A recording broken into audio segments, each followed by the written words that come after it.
সারা দেশের ন্যায় আজ মঙ্গলবার ২১শে এপ্রিল রাজশাহী শিক্ষা বোর্ডের অধীনে নওগাঁর নিয়ামতপুরে অনুষ্ঠিত হয়েছে এসএসসি ও সমমানের পরীক্ষা। এবারে নিয়ামতপুর উপজেলায় এসএসসি ও সমমান পরীক্ষায় প্রথম দিনে ১,৮৩৬ জনের মধ্যে অনুপস্থিত ৬৪ জন পরীক্ষার্থী।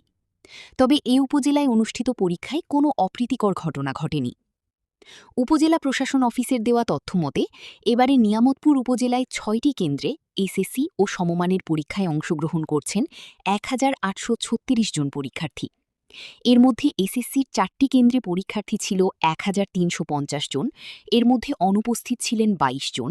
দাখিলের একটি কেন্দ্রে মোট পরীক্ষার্থী ছিল ৪০৯ জন, এর মধ্যে অনুপস্থিত ছিল ৩৪ জন। ও ভোকেশনালের একটি কেন্দ্রে মোট পরীক্ষার্থী ছিল ৭৭ জন, এর মধ্যে অনুপস্থিত ছিলেন ৮ জন পরীক্ষার্থী।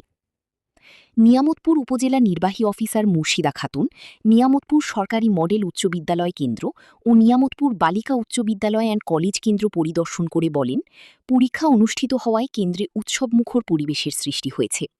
আজ কেন্দ্রে কোনো প্রকারের অনিয়ম বা অপ্রীতিকর কোনো ঘটনা ঘটেনি। আশা করি এমন সুষ্ঠু, সুন্দর, উৎসবমুখর ও শান্তিপূর্ণ পরিবেশে বাকি পরীক্ষাগুলো অনুষ্ঠিত হবে বলে আশা প্রকাশ করছি।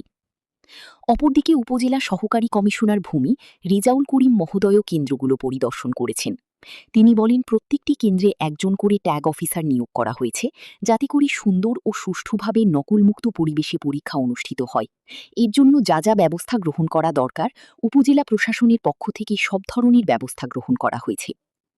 নওগাঁ জেলার জেলা শিক্ষা অফিসার ভারপ্রাপ্ত মোহাম্মদ শাহাদত হোসেনের কাছে পরীক্ষা সম্পর্কে জানতে চাইলে বলেন, শিক্ষা বোর্ডের নির্দেশনা মোতাবেক আজ পরীক্ষা অনুষ্ঠিত হয়েছে। পরীক্ষার কক্ষে কোনো প্রকারের অনিয়ম হয়নি। আমি আশা করি বাকি পরীক্ষাগুলো এমন সুন্দর ও শান্তিপূর্ণ পরিবেশে শেষ হবে।